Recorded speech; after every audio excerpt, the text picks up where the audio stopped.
So, hi, all. I'm Catherine Leonard. I am the State Historic Preservation Officer here in Arizona. I work with Donna mainly on a collaborative venture with the Arizona Preservation Foundation to produce our annual statewide conference, which you should come to, Teresa. We are going to be in Tucson, and our theme this year is history. What do In we the do? balance. Balance, right? History in the balance.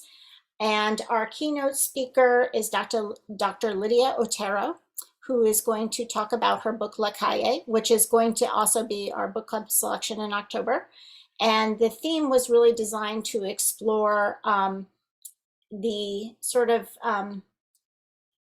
the delicate need to handle certain, the balancing act that we play in historic preservation, where we are balancing social values like affordable housing with preservation. Can we have both? Do we have to sacrifice one for the other? And also looking at urban renewal, because we are getting to the point where we are seeing urban renewal projects hit that magic age of 50 for preservation. And it's just really weird to think about preserving buildings that basically were put up, at the expense of loss of traditional buildings and traditional communities. So that's a kind of a fraught level of preservation that we're going to be exploring. And so Dr. Otero will be talking about that. We also have Adrian Scott Fine from the LA Conservancy, who's going to talk about preserving monuments of urban renewal. So I think it's going to be really good.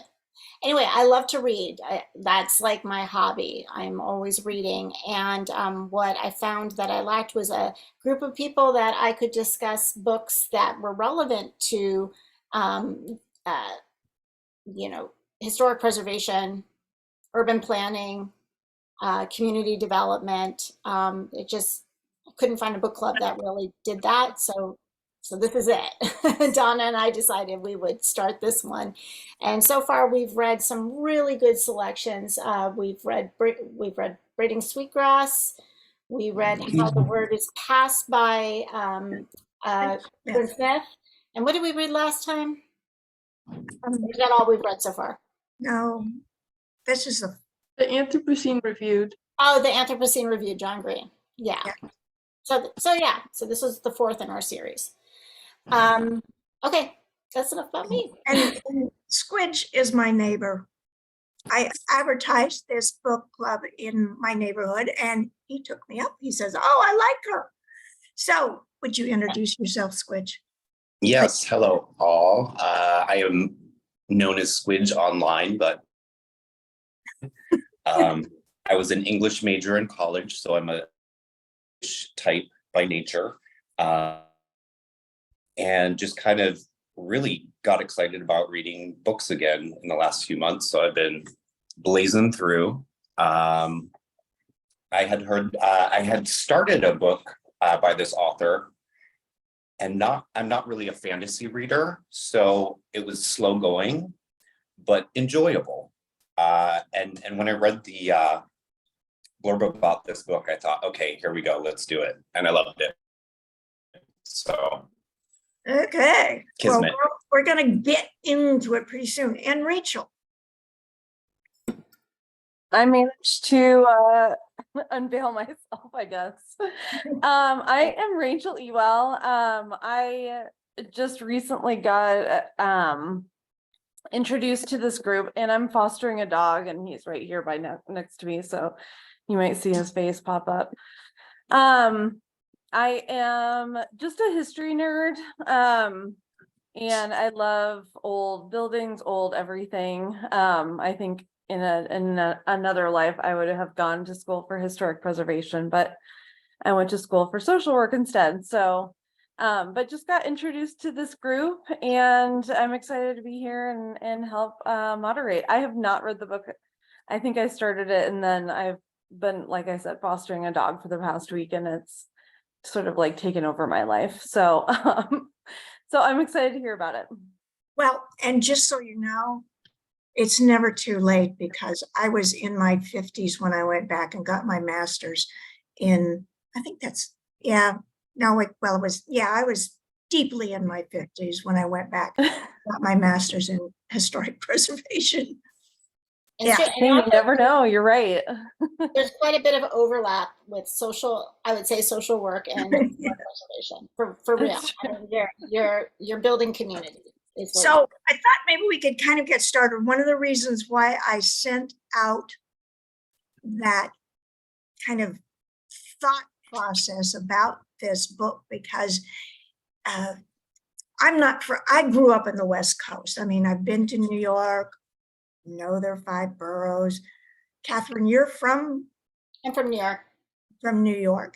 I And lived in Brooklyn for a bit.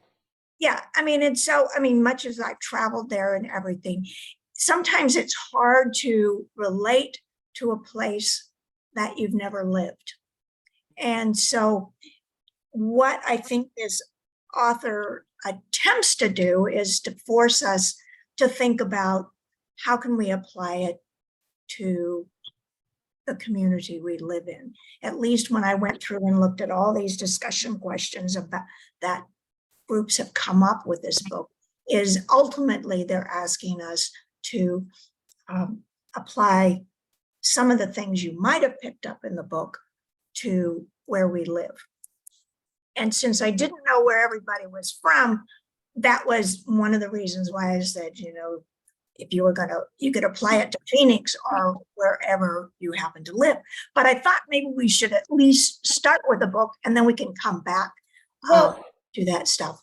well, Donna, so I have a question, and so I need people's help to figure this out, and I think it's gonna help this discussion about how would you characterize the place you live. So a major device she uses in this book is the concept of the avatar, right? So each of these humans, these very real humans, are the embodiment of their place, right? Correct.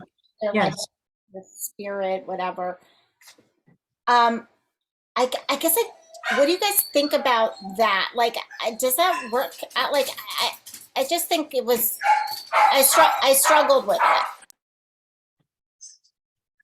My husband's coming home, so the dogs have to do their, so.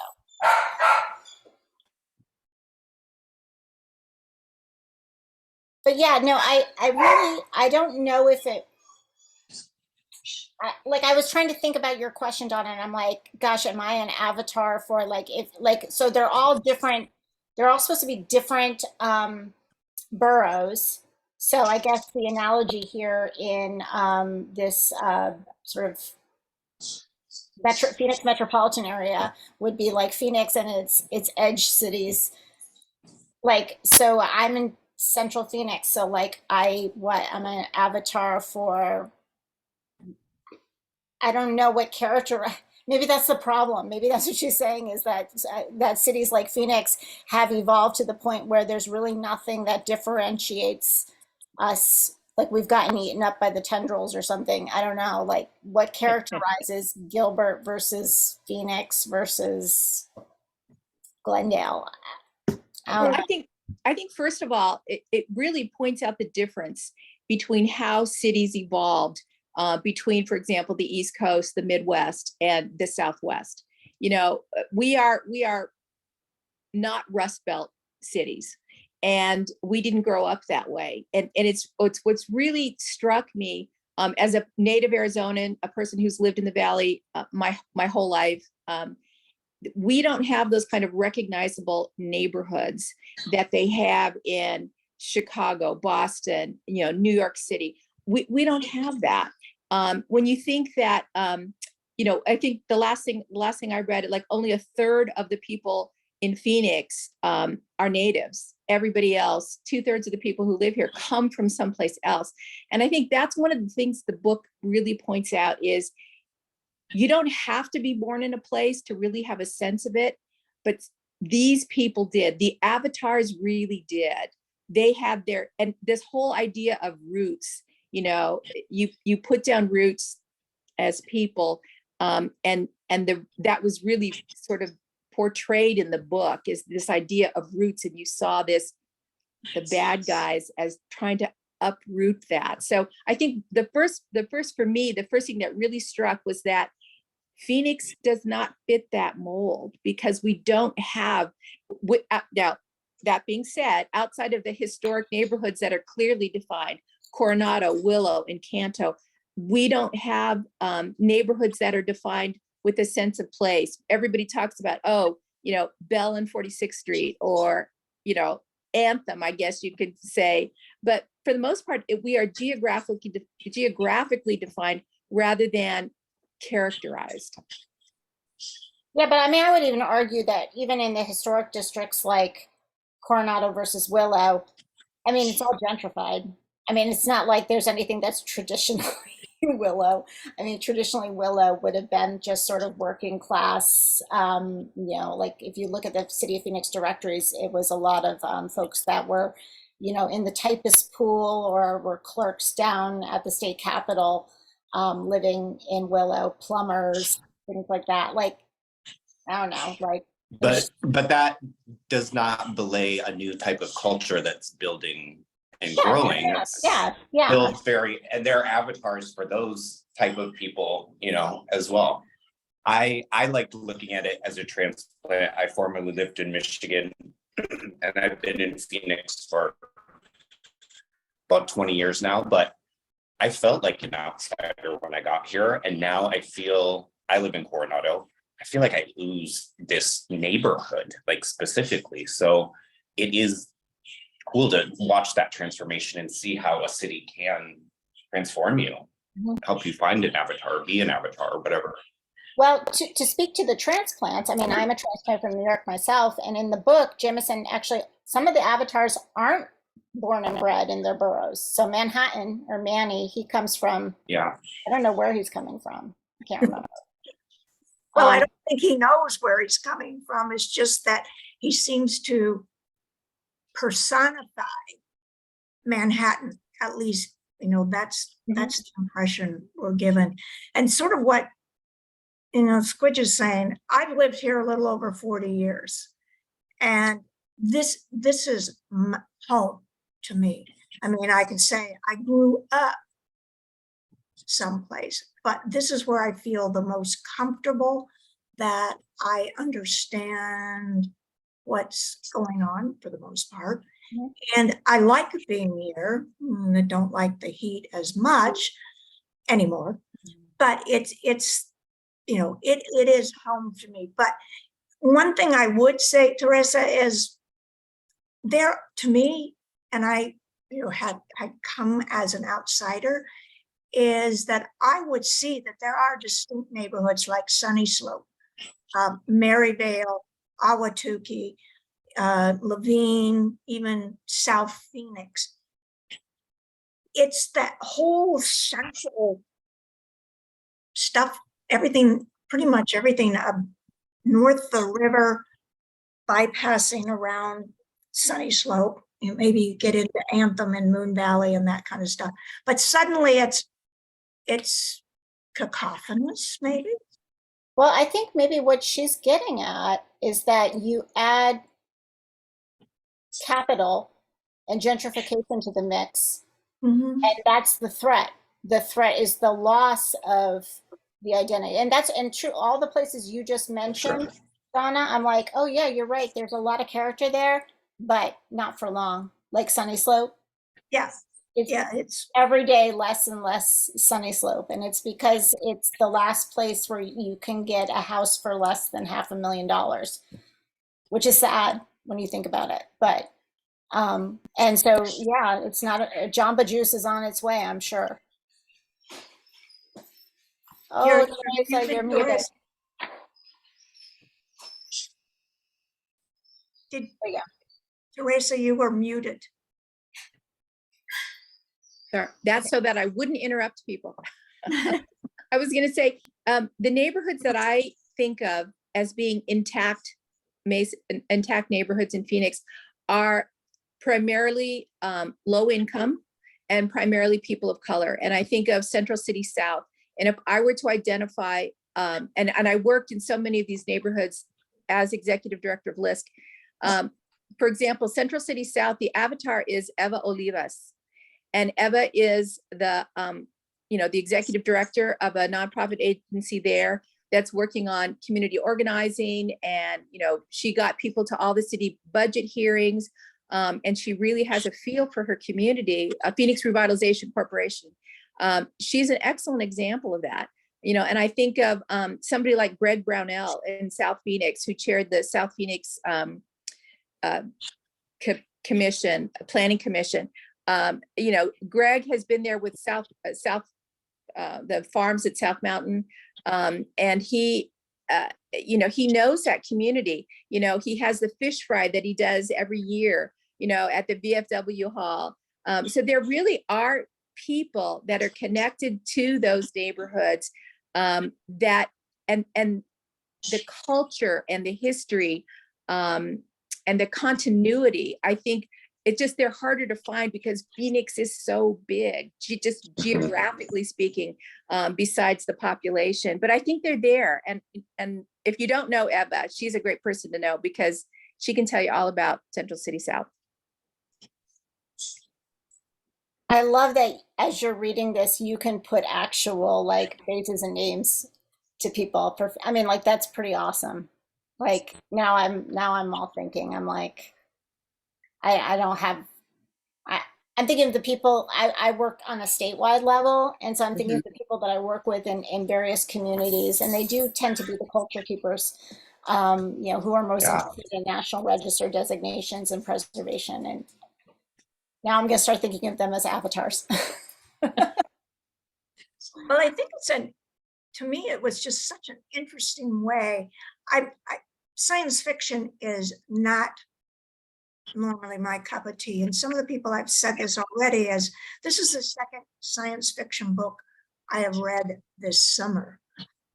And I'm going, oh, what's happened? And our December book is also science fiction, which I didn't pick. Yeah, I think December is more dystopian. Yeah, And like there's no Leviathan creatures coming out. but I think what became interesting about this book was there was a moment when I thought, I've read this, but I know I haven't read it. And it had to do with the part where they're in the underground abandoned station, the rail subway station. And I'm going, oh, I could just visualize this. And I'm going, and it just, I know I haven't read this book, but that scene was so vivid where the train was coming up and it became a monster. Have you gotten that far, Catherine? That must be the last 30 pages. I'm not remembering. It's getting close to the end, but it was weird. And then Alicia and I were, working, and I was saying, well, I could see this as a graphic comic book or graphic novel. Absolutely. Oh, I was casting Yeah, actors and Yeah. visualizing scenes the whole We time. found something they're planning on doing. It was a movie, wasn't it? Or was it TV? I think a TV show. So yeah. If it happens with the It hasn't happened, but I was going, it was one of those weird enough things where you're going, now this wasn't my favorite book. I mean, I did get through it. I slogged through it, but I'm going, if they made a TV series, I think I would want to see how did they do this? Yeah. There's enough action in it for sure to really like read on that level where you're just dealing with, these avatars like superheroes and it reminded me when you said graphic novel, it reminded me of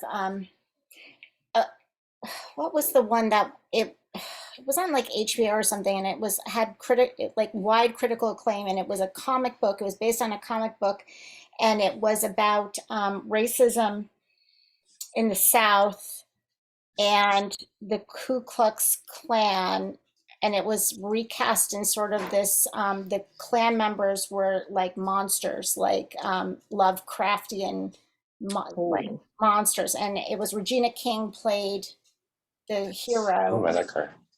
I cannot remember the name of that. I'm going to look for it while we move on. But I think this whole Lovecraftian thing is like, I'm not a science fiction person either, but it just seems to pop up in popular culture, like people are playing with, and then like in the book, I'm like, oh, this tendril thing, it feels very Lovecraft. And then like there's reference to it like 50 pages later, someone's like, have you read H.G. or was it H.G. Lovecraft. Lovecraft? Yeah, and I'm like, ah, yeah, Yeah, that's what. that's it. So I think that's a trope. I don't know. And I'm gonna find the name of that show. Well, I think I could also see it totally as like a video game. Ooh. Oh, now that's interesting. I don't Yeah, know how that would be set up, but I think that the book for me, first of all, I didn't know New York City at all. I've probably been, I don't know, less than half a dozen times in my lifetime to New York City. So I couldn't tell you what the 5 boroughs were, you know. It was great to have her create the avatars to capture the essence of the boroughs. And to me, again, it just really pointed out the difference between cities like Chicago, New York, and so on, that do have this real identity, not limited to just their cities, but that are identities that are instantly recognizable worldwide. And that was the other great part of this book, is the cities that come to help the other cities. You know, you've got the avatar from was it Brazil, one of the cities in Brazil or something? Sao Paulo. Sao Paulo. And they, you know, what makes the city, creates an avatar? How does the avatar emerge from a city? And it made me, again, I reflected, since this is my, you know, my home, the Phoenix area, you know, it makes me think of the people who say, well, you know, there's no there, right? I mean, that's how people see Phoenix. And they, you know, and see, you know, Dallas or, you know, Houston, the Southwest really hasn't really allowed itself to become defined worldwide the way cities with really strong history and culture do. And that's what I saw. You'll see London coming in as another city that has an avatar. And I think more in the second book. Yeah, they're not in the first book, I don't think. Yeah, so it's really interesting to see how these other cities recognize the risk that New York is under, the threat that it's under, and what has to happen in order to survive and become even stronger and more vibrant. That's so cool that you pointed that out, because the two cities in this one are Hong Kong and Sao Paulo. And I kept thinking, what about these? I don't know these cities well enough to know why they're the guest stars in this book. They're the helpers. Do you guys know these cities well enough? Like what are their challenges where they're, I mean, Hong Kong is colonialism and well, it's also in a tiny space. yeah. I mean, it's exceedingly concentrated, lots of high buildings, and of course, yes, there is colonialism, and even more Sovereignty. so because it's been given back. But then we've got the other, you know, the idea of democracy and freedoms, and so there's I think the cloister system, which in one sense almost speaks of the Staten Island, because she's tied to that island. She just can't quite get out. So, I mean, that's how I would connect Hong Kong, because Hong Kong, in some respects, is tied to that. Interesting. Huh. Yeah. I But mean, they, I'll tell you, as someone who lived in New York, Mhm. you never go to yeah, I have never been. I don't know what it's like. well, but that they say that all. It's like Yes. a mystery. They you know, continue that portion of it. And when you think of, she's not willing to go out now, you know, as much as Hong Kong is now under the regime of Red China, we're still willing to go there. Mhm. You know, tourists will go to Staten Island, but Staten Island doesn't particularly like the tourists either. Yeah, I think, well, anyway, that's how I saw it, only because you just happened to bring that up and I'm going, oh, yeah. But it's interesting. I mean, Staten Island, it's kind of like its own, I mean, I hate to say this, this sounds like it's not eugenics or, but it's like its own like little like genetic Enclave. isolate. like people don't leave. And so there is a culture there, and it's very different from the other boroughs. It's more homogenous and Mhm. conservative. And I think it's just really, it's kind of weird, like that it gets the reputation it has. And And I thought it was clever how she personified it. and Staten Island doesn't want to identify with New York. That's the other thing that's really interesting. And then you have this other young woman who's one of the assistants to one of the avatars, who is from Jersey City, Yeah, yeah. and she identifies with New York much more closely. And you see that play out more in book 2. But I thought that was an interesting juxtaposition, I guess, where you have a part of New York who doesn't want to be a part of New York. They feel threatened by the immigrants, the changes, the progressive nature. And yet you have this other person. And see, I don't know that dynamic between New York City and Jersey City. I don't even know how that all works, but I know that I have a friend who was born in New York, and she sounds like she's from Jersey, and she says, "Don't ever say that I'm from Jersey." And I'm like, okay. There's a term in New York that's used derogatorily, and it's called, they say, actually it's used by people in Manhattan mostly, but it's mostly in reference to Staten Island and Jersey. Bridge and tunnel. You ever heard people say, oh, they're bridge and tunnel? No. Like Mhm. they're not us, they're bridge and tunnel people. Like they come in, they come in for the commute, they come in for like the clubs, but they go home via bridge or tunnel. That really begs the question, because this book was written before COVID. And it really begs the question, how has COVID changed all of that? You have a lot of cities like Chicago where people take the L, they come into the business district, they go to work, they leave. But what we're hearing is now, something like 50% of all the commercial space in downtown Chicago is vacant. And that's true in lots of the larger cities, including Los Angeles. We see it in Phoenix. Whoever thought that the Valley National Bank building, whatever it's called now, the Chase building, would be vacant, 26 stories, and nobody there. I mean, I think these kinds of things are really changing the face of our communities and the culture of our communities. And I think it's changing the future of our communities as well. But, one of the things is helping us, I believe, is seeing these changes, what causes those changes. In one sense, COVID might be the bad person. You're right. Or He said everything.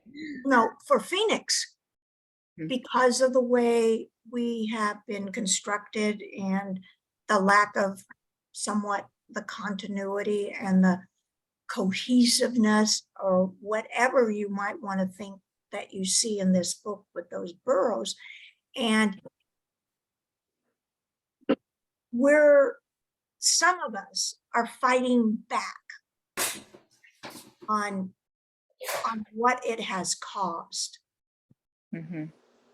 And how we fight back, I think, depends on what we're interested in, what we hope to change, and, is it that we hope to resurrect or whatever. I mean, I see in my neighborhood a lot more caring.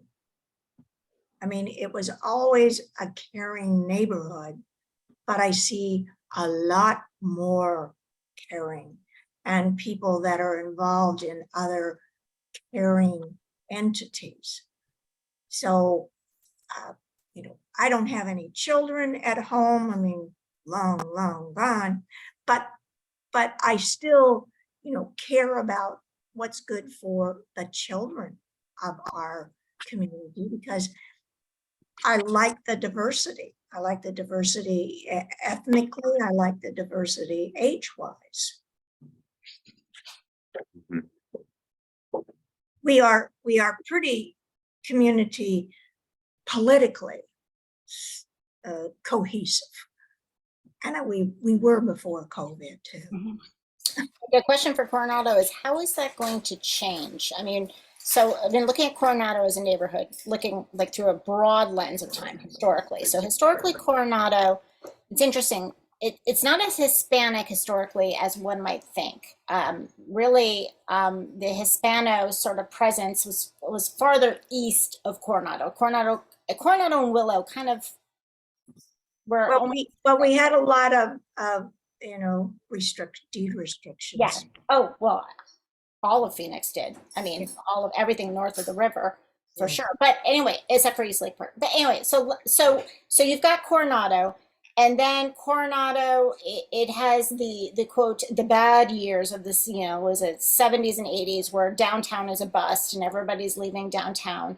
And then the colonization, late 80s, 90s, where you get sort of the artistic types in the weirdos, the artists and the gay people. Oh my God. And they colonize Coronado, and Coronado becomes this very vibrant neighborhood. It starts attracting people with children. There's that vibrancy. It now is highly desired for real estate. And now we're starting to see, I mean, not hope a couple tear downs, but mostly really radically different infill. Like when I say radically different, like the type of living that occurs in that house by virtue of the plan of the house is different. So like, it's no longer 2 bedrooms and 1 bath. It's, open concept. It's Airbnb.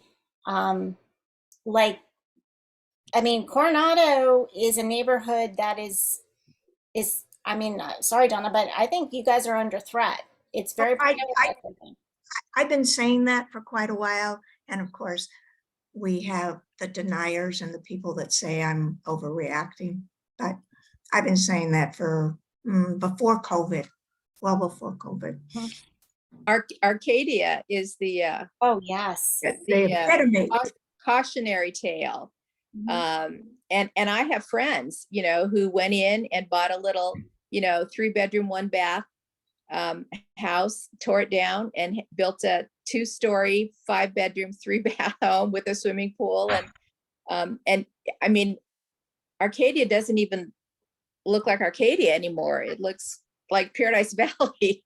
There are literally whole subdivisions you can drive in Arcadia, and not a Yep. single house in that subdivision reads of its period. Not a Yeah. single one. Right. It's really quite incredible, to be honest. I mean, I was thinking from a historic preservation point of view, and I think I was talking to Eric Vondi about this, Donna, that 50 years from now, we may be able to identify an Arcadia type. So that might actually be a style where That's we could call interesting. it Arcadia circa Joanna and Chip Gaines 2006. Like it's very this like sort of like it's like board and batten on top of brick, painted white, this industrial farmhouse look, open concept, rusticated doors. Like there's an Arcadia type now. That is that worthy of preservation? Does that tell a story? Again, this is like our conference. Like when you're redeveloping, at what point do we say it's no longer authentic? Well, it's authentic to something. Yeah, and it is kind of interesting because I think that's part of what she's doing is, she talks about, what makes the city real? Well, it might be is what makes that neighborhood real. If we really localize it. And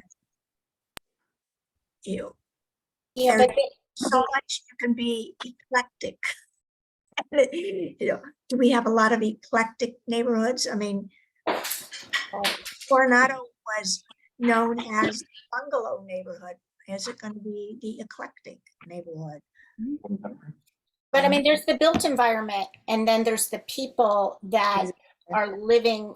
I mean, I am not an urban planner or an architect, but I'm an anthropologist. So I study Claude Lévi-Strauss, I study Pierre Bourdieu, and just this idea that you embody, you know, through your built environment and the way you move through space, you embody a certain set of values. So when you're living in a small bungalow, where the rooms are smaller, the furniture you put inside is smaller, you have less stuff. You can't do a big Costco trip because there's no place to stack all those paper towels. That is a different mentality, lifestyle, way of being than when you are living in, you know, these open concept spaces, and you have a drive-in garage where you can take all your haul and put it in the garage. And I think that she's getting that at that here with the embodiment of the enemy is the real estate developer, right? This, what's the Yes. name of the corporation? I can't remember it. It's like I don't it's either. Better New York Corporation, Yeah, which Better is New a York founded. non-for-profit that is owned by a conglomerate. It's like a shell non-for-profit, and literally they're displacing people. I mean, I mean, it's just displacement is the enemy. That Well, and I thought it was kind of interesting before you discover that she had taken Brooklyn's the deeds to the property that her father had carefully taken care of, and somehow they had done all of this surreptitious events to be able to steal, you know, the deeds for it. Is I'm going, it's that group. And you know, and as much as when I go to C of A certificate of appropriateness and things like that, you know, I'm just going, oh, it's the slimy land use attorney. She didn't have any of those in there, but I bet you they work for the Absolutely. foundation. It's happening now. It's oh happening yes, now. If you read the articles about Lahaina and what's happening to those poor people that lost everything, the developers are coming in and saying, hey, you're broke. You're never going to be rebuilt. Why don't you sell me the land and you can start a new life? It is happening are now you in serious? Mount. Yes, We are yes. we are mere hours away from that disaster. Are you Oh, serious? yeah, it's awful. There are vultures circling and the Gross. bodies aren't even cold yet. It's terrible. The developers will go to where the path of least resistance. And when your town has been burned to the ground, there is no resistance. It's terrible. It's terrible. So you know who's going to save the only, I would say the only hero in that scenario that can save that situation, and I will say this knowing as a SHPO how the Hawaii SHPO operates, tribe, or in this case, Hawaiian Native organizations. Indigenous organization. They're, Well, they, I mean, that is the only way they speak up and say, this will not happen. This will not be resort. I mean, if you think about that, that could be just one giant resort. mhm. Well, the one piece of hope was actually a couple years ago, the director of tourism in Hawaii for the first time was a native man, was an indigenous Hawaiian man. And a lot of people were very encouraged by that because he understood that the connection to Hawaii had to come from people that felt something for the land besides looking at it as, you know, a great bank account. Oh So my God, I just learned. So where did you read that, Teresa? I get all my news online, so it must Yeah, have been either maybe CNN or Washington Post, New York Times. It's one of the big yeah. stories. We need to amplify that. That is like Yes, horrifying. it is. I It mean, is. it's like, uh, I mean, that it's truly genocide. Like, Uh-huh. And that's not to say that all developers are bad guys. I think probably, and I come from the community development sector, and I know the weakness of our own community developers. Phoenix does not have a deep bench of nonprofit developers that are building affordable housing, or even folks that are looking to do what they call the missing middle housing. So many of us were so encouraged to see the changes introduced for the city's planning and zoning with the accessory dwelling unit, because I know for my neighborhood, and actually where we live at the Villas of Coronado is not an historic property, because Phoenix doesn't have in its historic preservation standards. There are a lot of native I'm sorry. It actually, that property is on the register. It's on the National Register. It's on the National Register. Historic. Correct. It's not on the city, because the city of Phoenix does not have historic status except for neighborhoods and for single residences. I don't even think it has it for commercial buildings. I may be mistaken. No, it does, but very few. And no multifamily. What's that? I'm working on some. I'm working on Grand Avenue. Wonderful. That would be great. The perception is that with the local designation comes the restrictions, and I could Right. see why they wouldn't do it on a multifamily property like Villa de Coronado, because it would Prop 201. Prop 201, they would literally have to get 100% consent to do that, Absolutely. and they won't take Absolutely. that risk. Right. But so the local developers, are really challenged to sort of integrate higher density development into historic neighborhoods. Historic neighborhoods are already dealing with, the light rail went in, and that was like the Margaret Hance Park, disruption when the freeway went in. It was like all that writ large again for people going through, for the light rail. And yet the light rail allows people to have more access to the city services and to jobs and all the rest of that. So it's a double-edged sword. But I think part of what this story tells us is that sustainability comes in many different ways, and you don't have to sacrifice your community to development in order for it to be economically sustainable. There are different ways to engage and to create a community that's sustainable, but it's got to include things like density and transit and mixed use development and those kinds of things that Phoenix is still trying to come to grips with.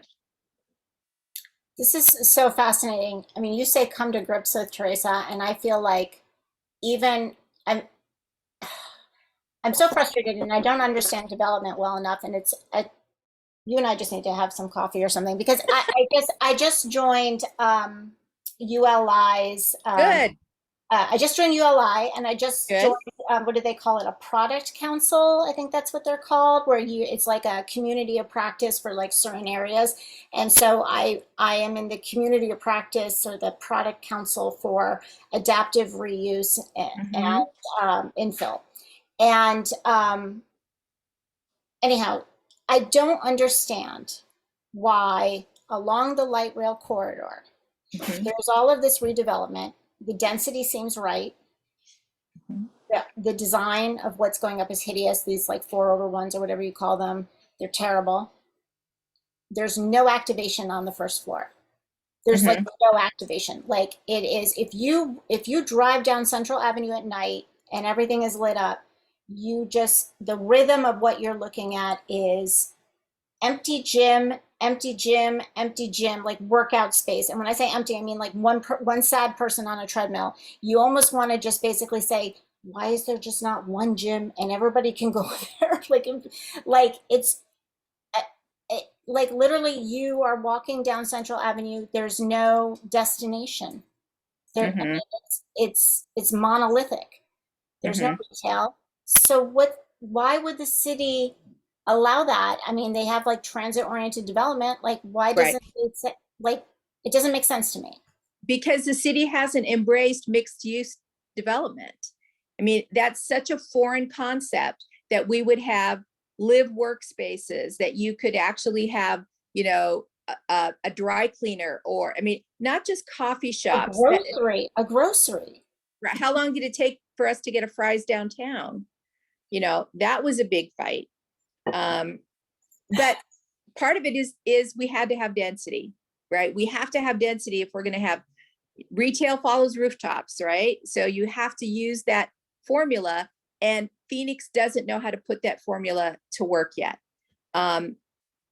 Yes, and along with that is they aren't looking so much at the people who actually live in the buildings as they are paying attention to what they would consider those people who drive in, the tourists.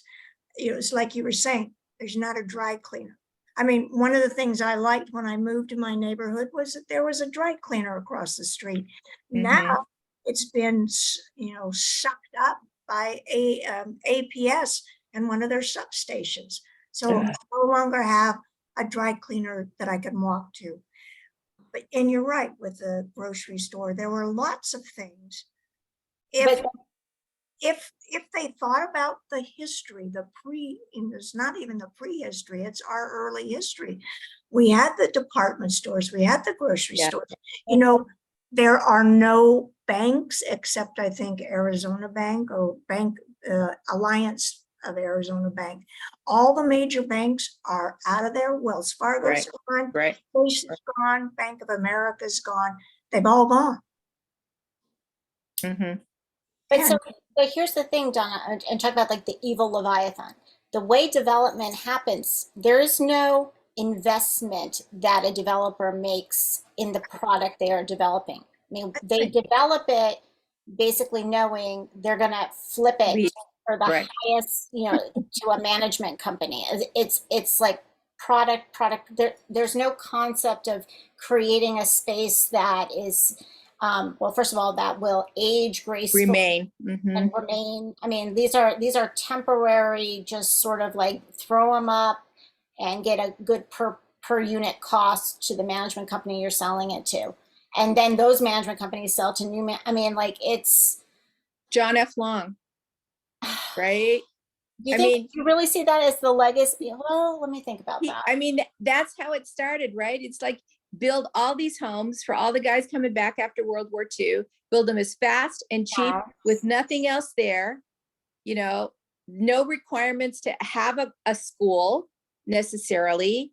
They weren't required to provide the kind of local retail, the mom and pop shops.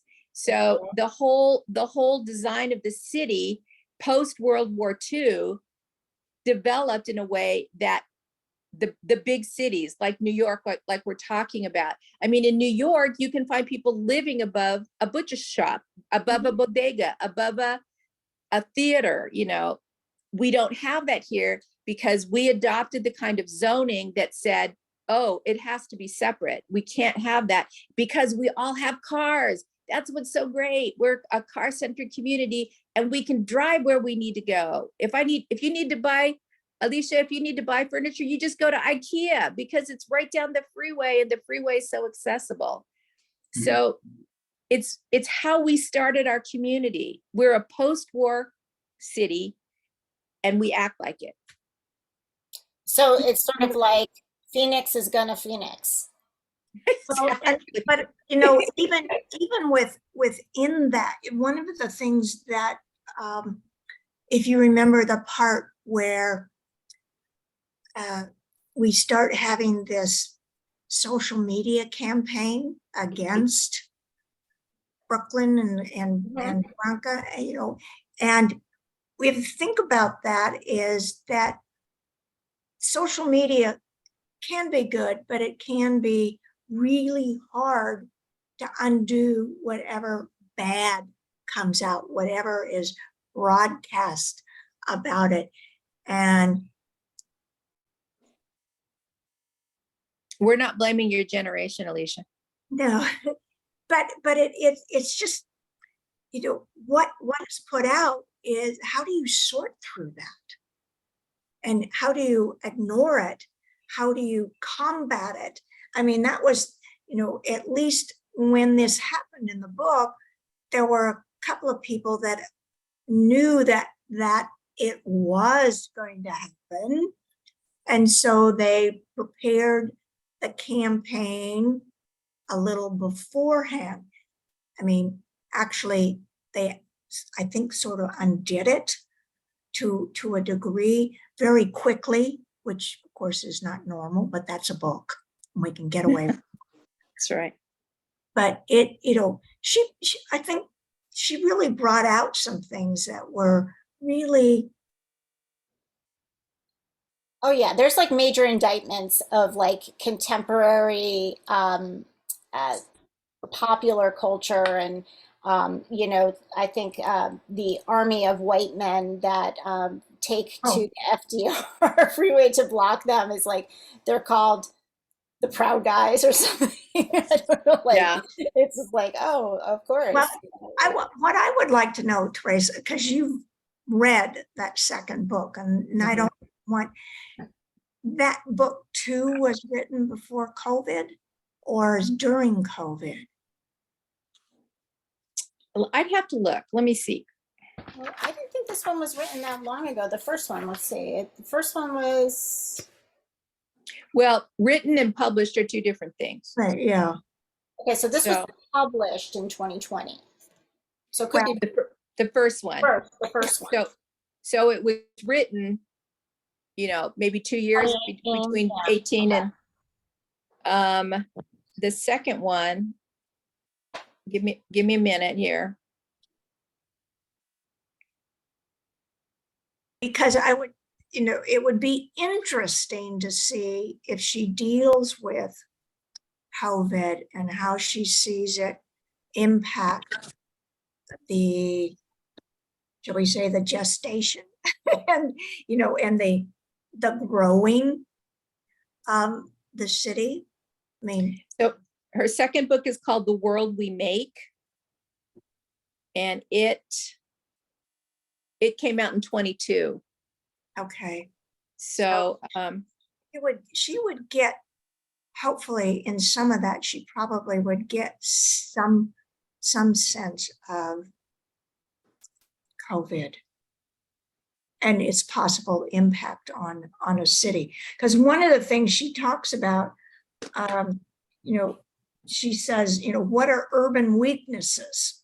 And that the monster can exploit. And so if you think about it, for possibly all of us who are in particularly in major cities, COVID, really blew things apart. I mean, whatever cohesiveness we had, sense of community, it really created lots of little isolated groups. And there was a lot of fear associated with being out. And then there were the people who were going, I'm not going to be fearful. And then they would go out, and of course they would get sick, and maybe they would die. And then you build up the fear again. I don't know. But COVID really, I think, it became, as I said before, the monster, and it really exploited any weaknesses that we might have had. But you So I was just looking up what was going on, like with the publication of the books, and I found that the book series, which they're calling a duology, is going to be a miniseries yeah. inspired by Walden Media. And so stay tuned. Yeah, it will be really interesting to see how they do that. And then she has another book called, this is a duology. She has a trilogy that's called the Broken Earth trilogy. Yes. So I don't know anything about it. If this is a theme. I mean, I get the impression that I don't know her, this woman, I'm assuming she identifies as a she, but Yeah. she's doing a lot of thinking about this issue, right? She's like I think there may even be Easter eggs in this. I was kind of looking for some of them. Like I find it weird that Sao Paulo comes out, and I kept thinking, oh my God, is this like figure supposed to be Paolo Soleri? Who is this sort of Mhm. radical urbanist thinker and eccentric dude. I don't know. I could be wrong, but I feel like she's at least taken some coursework in urban studies and definitely it's progressively thinking about cities. This whole book is like Jane Jacobs reimagined, right? I kept waiting for a Jane Jacobs character to emerge, or at She least does. Just it's a Black woman who is, doing rap and art. So you think Brooklyn is Jane Jacobs? it could be. It could be. I mean, it just sort of depends on who's the one that really is not the one who becomes the city council person, although that was an interesting That's Brooklyn. change. Is that Brooklyn? Mm-hmm. So it's like sort of Jane Jacobs becoming part of the power structure, but still fighting from the outside. But so interestingly enough, there are some indictments of historic preservation going on here, which I thought was very interesting. And I don't know if you guys caught this, but Brooklyn, the character that she owns two brownstones that are adjacent to each other that her Right. father bought many years ago. Right. One of which has been, quote, modernized, and the other which is pristine, and they use it to rent out to Airbnb as an Airbnb because people like the charm of the historic. And they live in the other one, which Right. has ADA accessibility. And someone says, as they're entering the house, I didn't realize you could put a lift or an elevator on these brownstones. And she said, well, if it weren't for the landmark committee, we would have been able to get this through so much easier. And I was like, ooh, because that is a legitimate criticism of historic preservation, is that it's quaintness, and it doesn't allow for people to use properties in flexible ways, accommodate families that have different needs. It doesn't account for climate change. Here at the villa, there's a prohibition against putting sunshades on the outside of your house to block the sun, because we are on the National Register of Historic Preservation. Well, a lot of these old trees that contributed to this being a garden development have died. And they are not going to be replaced anytime soon with the kind of shade that we had from some of the older trees. So some of the people that are at the far south or far north ends of our complex are literally, one of our neighbors in the building to the north of us cannot use their back bedroom, which faces west, because they can't put up a sunshade as a permanent structure, and there's no tree to provide shade. So they live in their living room for 8 months of the year. Here's how you get around it, Teresa. Yes, I'm all ears. Well, no, I've heard that argument in here. They are,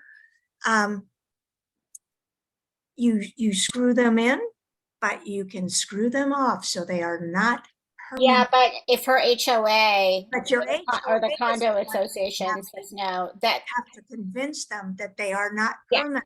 you They have say a that they can't penetrate the membrane above the wrong. balcony. They are misinformed, so I will Thank just say you. that. And I have seen preservation be used as a cudgel before, where it's like, we just don't want change, so we're just going to Yes. make it historic. You can't do that, but there are solutions to that. So we can talk offline. We will have coffee. And We we should do will. that. And we can get our architect to work with your HOA to find a solution, as long as it's reversible. Like, it's a reversible treatment, it should be fine. Yeah.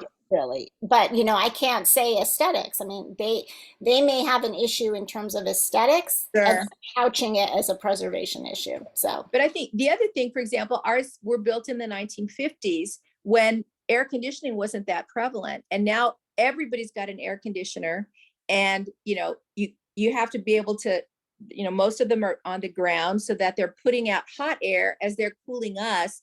And so that's affecting the landscape. So Right. that's what I mean about, climate change is really changing the game. And it's going to affect all of us in one way or another. Yes. And that's what I mean, I was thinking when you were saying avid, like climate change is sort of our and hidden enemy or whatever, like the thing that's roiling and threatening to change us and requiring us to adapt and find new ways of being Phoenix without being Phoenix. Lawns are another example, and we're dealing with this at the Historic Preservation Office. One of the character defining features of our historic districts is green lawn. Right. Large expanse of green lawn. I have in the front of my house, I have a green lawn. Now I have turf in my backyard. And what I'm seeing is more and more, I'm seeing it at resorts, and actually large apartment complexes are moving to artificial turf. That's Used to- terrible. well, hold on. I used to say that's terrible, it's petroleum product, whatever. They're making it now.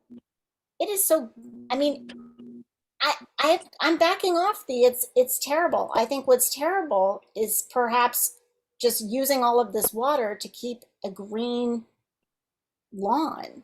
Absolutely. When you consider 70% of the water use in a single family home is outside of the landscape. So I'm part of the City of Phoenix Water Wranglers. So we go about educating people about how water use, how to use it. So in our complex here, we spearheaded a demonstration project to turn our lawn in front of two of our buildings into ground cover, which is Carapia, and it uses 70% less water than actual Bermuda or other types of lawns. But it's not very used very much. Our landscaper didn't know how to put it in. He quit in the middle of the job. So we're looking for somebody now that knows how to install Carapia and care for it properly. But it's a challenge, but I think that we can adapt. But the idea of climate change is being the next big boogeyman that we need to fear. The difference between that and developers is that one is intentional and the other one is self-inflicted. So we created, all of us, not you, Alicia, sorry, it's us, the boomers, created the conditions, especially after World War II, where the climate began to change. We're using the fossil fuels. We created car-centric community, and we created it. The developers are just vultures, just taking advantage of what they can and building in the desert, eating up an acre an hour. And then during the recession, walking away from it, leaving zombie subdivisions, which result in huge dust storms that create health issues and so on. So it's all a big cycle. Really is. I mean, I'm really looking forward to reading the water. Have you heard of The Water Knife? Have you guys heard of it? I love The Water Knife. Are you guys going to read that? We're going to read that in December. Wonderful. I love it. I loved it too. I love that author. I think his genre, they call it cyberpunk. I think that's what that genre is called. Very weird, but Interesting. Paulo Basagalupi. I think he Uh-huh. is Brazilian or Portuguese. I don't know. Yeah. But that sort of dystopian future of how we manage water and what we've done to ourselves in Phoenix is really the backdrop of that story. And that idea of the Japanese corporations building those towers, and then you hear about the Saudi Arabian companies that are buying up the groundwater so that they can grow crops to take back to their country and use really it there. messed up. It's really messed up. It's really messed up. And we're here. Like it's very, disorienting to like the future is now. Like I feel I honestly when the state decided or ADWR decided to basically essentially what did they do? They expanded the AMAs so that the AMAs now are like operating statewide. Mhm. And the Mayor Gallego said, you know what, we're just not going to develop more. Like that's it. Mhm. I was like, oh, future shock. We're here. Mhm. That came Mhm. fast. So that's going to be your December book. I recommended that book to Yes. so many people. It's really, really good. Well, we're going to rely on you to spread the word then. So yeah, it's going to go La Calle in October, and Also then another good one. December will be Water Knife. So we're trying to do a mix of like nonfiction, Mhm. regional stuff, some fiction. This is a fiction month. Well, that's all right. I keep advocating that we should read Bulldozer, but Catherine just What? Bulldozer. What is that? It's a book I don't know. about bulldozing neighborhoods. Okay. I'm trying to find books that like are easy to get a hold of. I know. I So just like like no the, university. Well, actually, La Calle is University Press, but that's kind of like an exception because of the conference. but this one, I don't know, Squidge, if you've ever read the Anthropocene Review. Are you frozen? He froze. He's frozen. He's Squidge, looking you're really frozen. relaxed.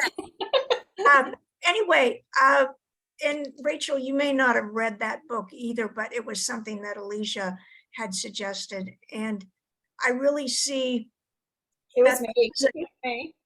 it's a different way of analyzing her environment, because of what happened with Anthropocene reviewed is it's just little vignettes. But in this case, she's put this whole story together.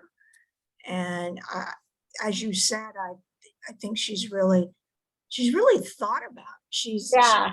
to have really made a lot of observations. She's talked to a lot of people or whatever, but it's really made But a big okay, difference. to be fair, there is some clunkiness. I just gotta say. Maybe it's because it's fresh in my mind. I just read it earlier this evening. They're like rushing through the streets of Manhattan. They're on Second Avenue, and there are like freaking Starbucks that are like popping out of their like Oh yeah. lots and chase. They're being chased by Starbucks. I'm like, it's a little too on the nose, right? Like, I don't know. Like, there's just some things Well, like we I'm may like, not be having Starbucks on every corner, but at least we've got coffee shops. We got a lot of coffee shops. I mean, when I grew up, and I think Teresa, you grew up, it was the gas station on every corner. Yes. And, then there might have been the drugstore. Now then there was the drugstores on every corner. And then, we got yeah, Starbucks. but even I have to check my baser impulses. Like I think to myself, oh, walkable communities and vibrancy and activation, coffee shop and bookstore. That's just me, a white lady in my 50s.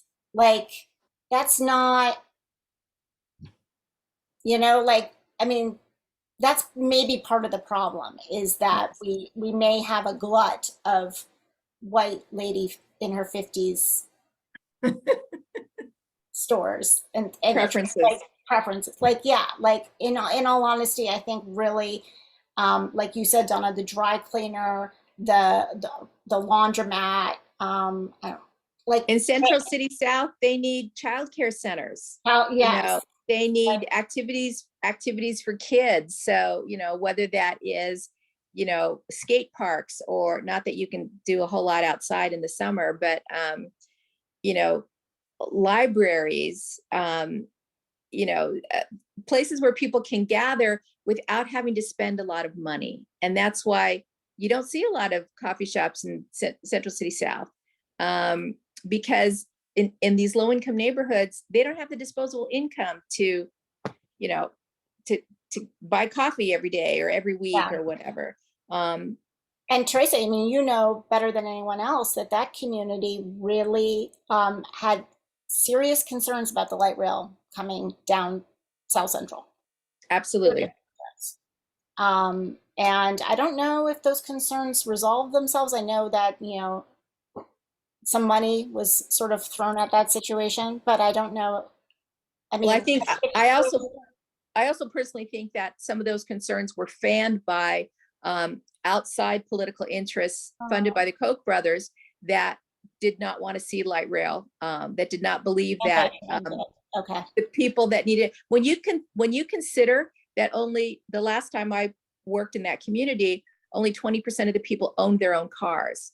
So this is a population that relies on public transit, and that was not being served by public transit because it stopped at Jefferson. So getting it into the South Phoenix, you know, there was a big scare campaign that it was going to put all the small mom and pop businesses along Central Avenue out of business. Well, you know, that wasn't going to happen until you hit, you know, Broadway and South, getting past the Rio Salado, getting into the community. Central City South was like, yeah, let's have light rail. You know, that has the highest concentration of public housing in the city is in Central City South. You've got major public housing units there. And most of those people need to get to work. They need to get to the grocery stores because it's a food desert. Yeah. Sorry, I could go on for a while. No, Obviously. that is, wow, I didn't think about that, but you're absolutely right. I know that there was a certain council person in a district that does not represent that area who was very like leading the charge on council to Exactly. essentially like eliminate essentially the light rail, further development of light rail. So you're right. Yeah, I mean, you're absolutely right.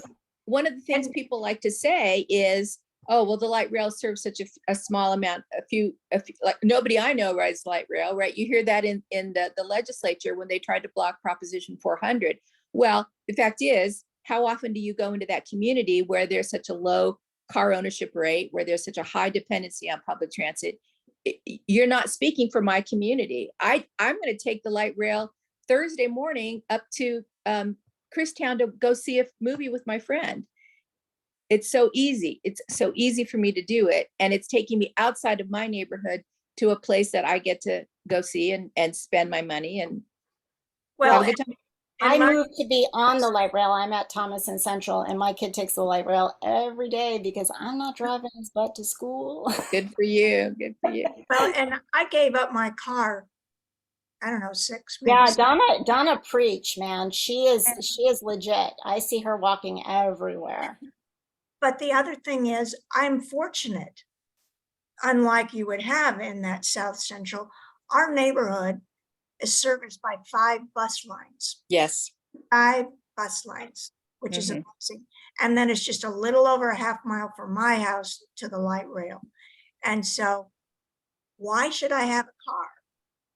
I mean, I have friends that have a car. Squitch has a car. But I just saw him move. I seriously too. saw some movement how there. it moves. He's not frozen. He's frozen again. Oh. He's not that stoic, really. I saw a finger twitch. Yeah. But, you know, I think that we're almost at our Yeah. end. But this is I think it was for those of us who have finished the book. I'm close. You're close. One of the things I found, it took me a little while to get used to her writing style. It does. And once you get into her rhythm, her, you know, the way it just flows, then it was easy to move forward rather quickly. And like I said, I could start seeing this stuff, and it's not my type of book, but I could see it as the graphic novel or comic book or something, a film or something like that. It could have been.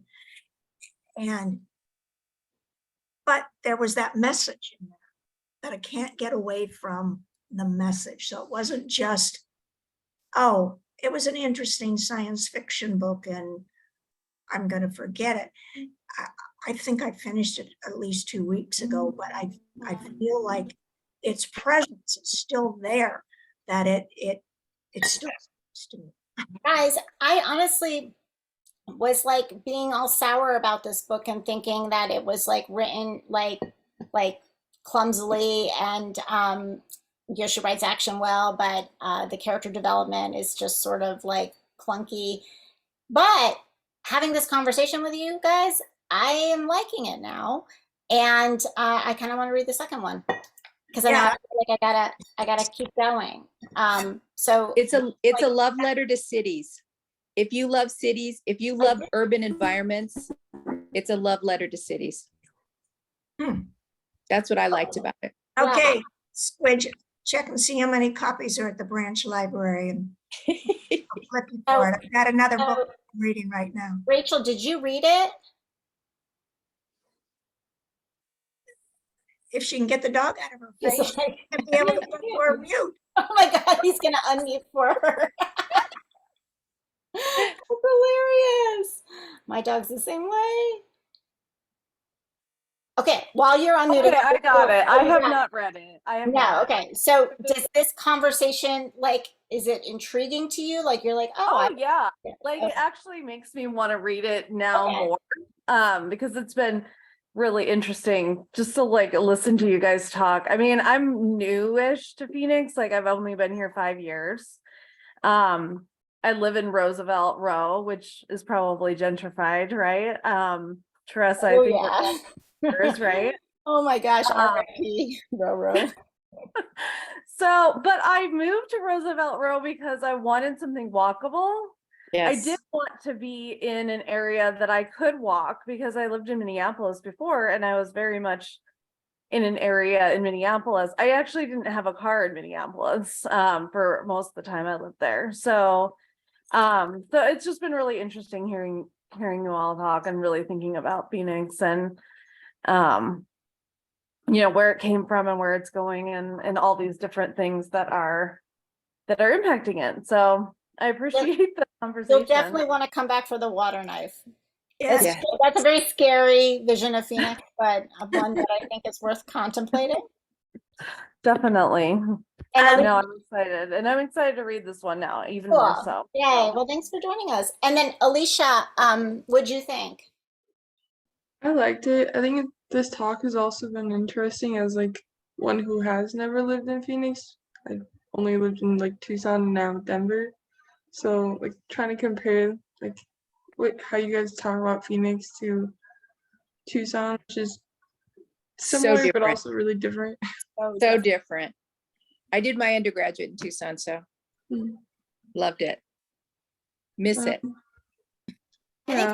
I think this is a good book to read when you're moving to a new city. I think that like it's going to challenge you to start identifying sort of neighborhoods and zones. I mean, Denver is, I mean, I was joking about it, but it really kind of, it's very similar to Phoenix in terms of historical development, in terms of like just sort of Phoenix with snow. yeah, just the broad pattern of like, I hate to say consumerism. Yeah. I mean, it's very much like Phoenix, which makes it comfortable in some regards when you go to Denver, and then other regards you're like, oh, wow, there's a lot of sameness. Like it's interesting how you can have two different cities and two different like ecotones, and yet they're pretty much doing the same thing in some regards. You'll know what to look for to look for a future place. Yes, well, you can bypass all of those Starbucks and So this has been great, and wait, well, he's here and he's still moving, so I think he's alive. oh, I keep cutting out you guys so much. know, I'm sorry. It's all right, but what do you want to say? I mean, I wanted to say that I absolutely love this book. The Lady in White. I had so much fun, like loving and hating her at the same time. I get I didn't know any. oh God. You brought a prop. You kill me. Very nice. Very nice. Connor's like, get Connor, what is going on? No, that's it's the Lady in White. Oh, She's- that's your tentacles or whatever.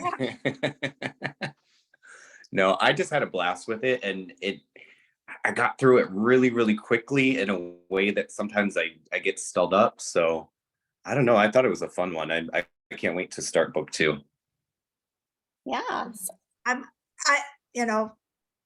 anxious to see that too, just because I want to see what, and now that Teresa has said it's, about the city, it should be interesting.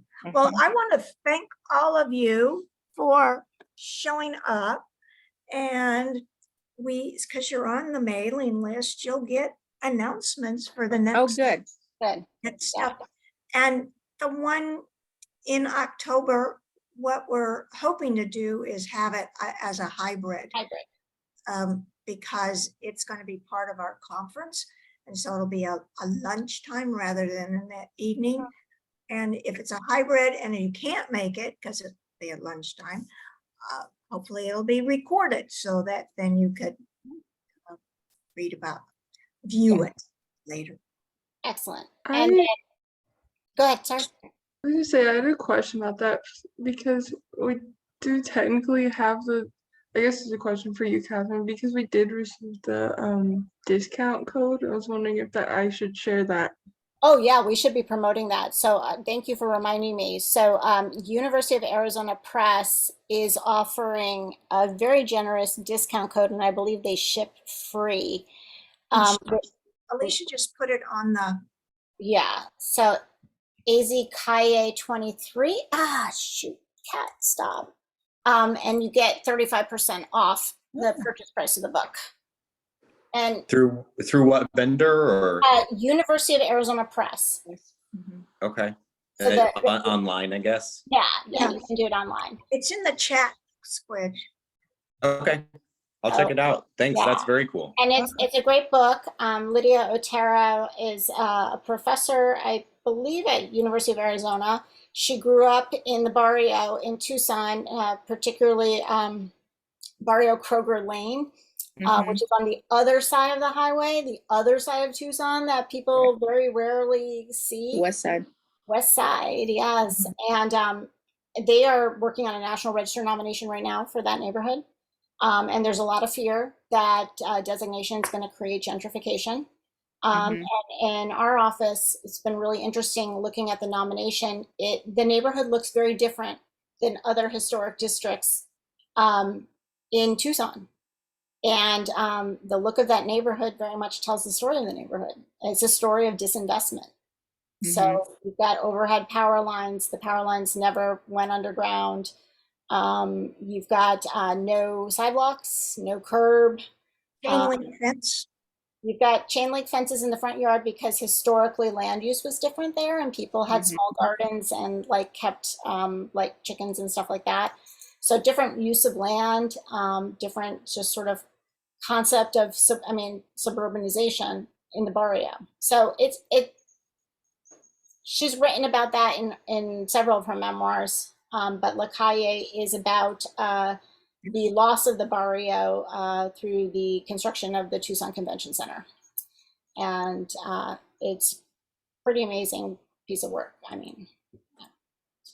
So we're going to talk about it in person at the conference, but then we're going to try to have a Zoom, so it's hybrid.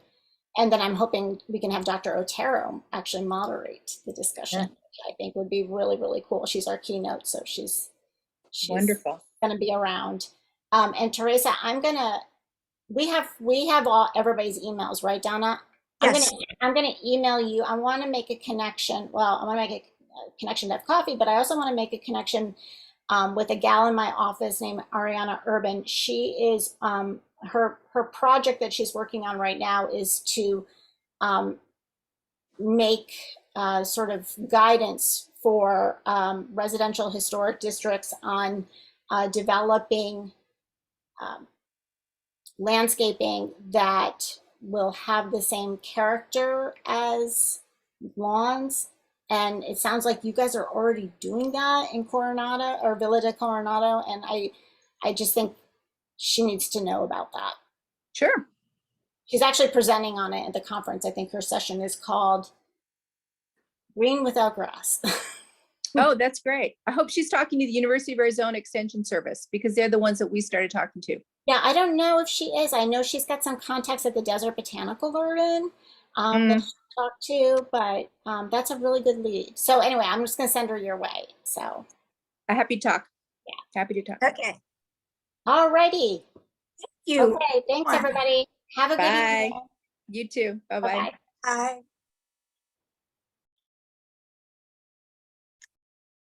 Squidge, I'm looking for the dill pickle soup.